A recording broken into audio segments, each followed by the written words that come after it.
You know, some people say that some out there are just sore winners. Not enough that Democrats rule right now in Washington. CNN political pundit James Carville predicts his party will stay in power for the next 40 years. He makes that point over his 300-page book, 40 more years. You see the cover there, kind of interesting. We're not going to wait another 40 years to ask him if his prediction is going to be true. We're going to ask him right now. Joins us this morning from Washington. James, good morning to you, kind sir. You say the next 40 years, and you're going on history here to say this is going to happen. Not necessarily something you see right now, just historically, these go in cycles. Well, yeah, there's two things that I see. First, the Republicans have been dominant from 40 years, that period from 1968 to 2008.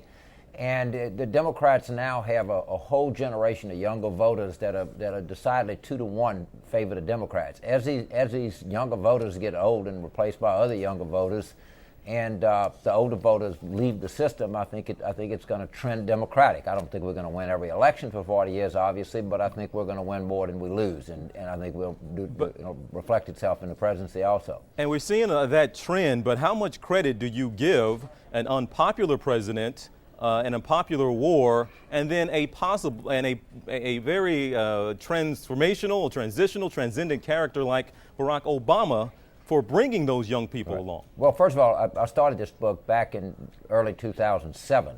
So this was prior to, very little of this book was written after President Obama's election. The second point that I would make here is that, look, the most dominant any political party ever was in a decade was a Republican, and Republicans in the 1920s. They won the 20 to 24 and the 28 elections all by double digits, and then were wiped out in 1932. I do think that the early period of this century from 2001 through 2008 turned a lot of people off. And I think that the Democrats were able to pick them up. I think President Obama deserves a lot of credit for sealing a deal with a lot of these younger voters. But right now, and for the foreseeable future, I don't think they show much inclination to being Republicans.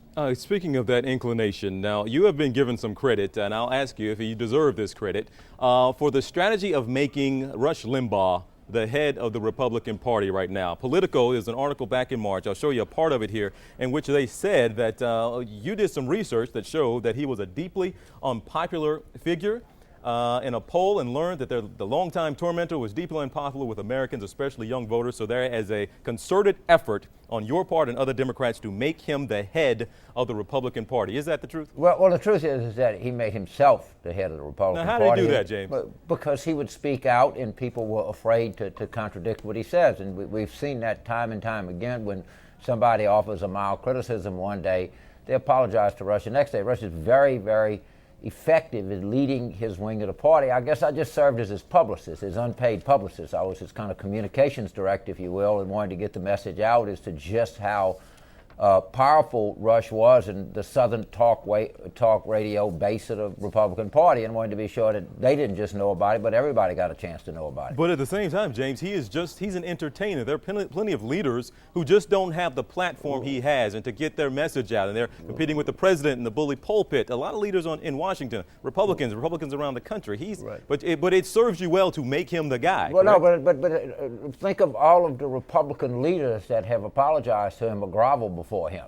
It's not like he's just an entertainer. He's a very powerful, influential person in that party. When they had these latest things that they were all calling a listening tour, and Rush said that he thought it was absurd to have a listening tour, and they were all calling, well, we didn't really mean it wasn't a listening tour. Look at Phil Gingrey, the guy from Georgia, who literally made a fool of himself groveling before Rush. Look at Michael Steele, the chairman of the Republican Party. These are very, very influential people that acknowledge Rush's dominant position in the party. And the Republicans love him. I really lost a little bit about what we're doing was controversial. All right, and I got to let you go here, but you tell me, who deserves most of this credit?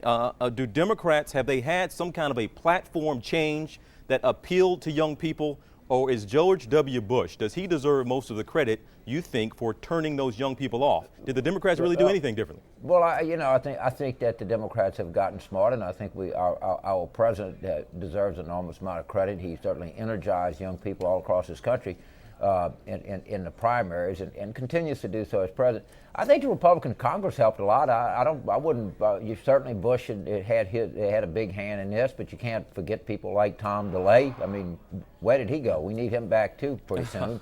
And a lot of their policies. I mean, remember, this was the party that completely botched Hurricane Katrina. This is the party that left us in Iraq forever. The deficits, everything, the policies were what really turned this generation off. They wanted something different. Well, I guess that was it. You know, I was trying to find out, is it more so what Democrats did or just it was what Republicans maybe were doing wrong? James, we'll have you back. A little bit of both. A little bit of both. Well, I'll have you back in 40 years, and we'll see if you were right. I hope so. That'd be great. All right.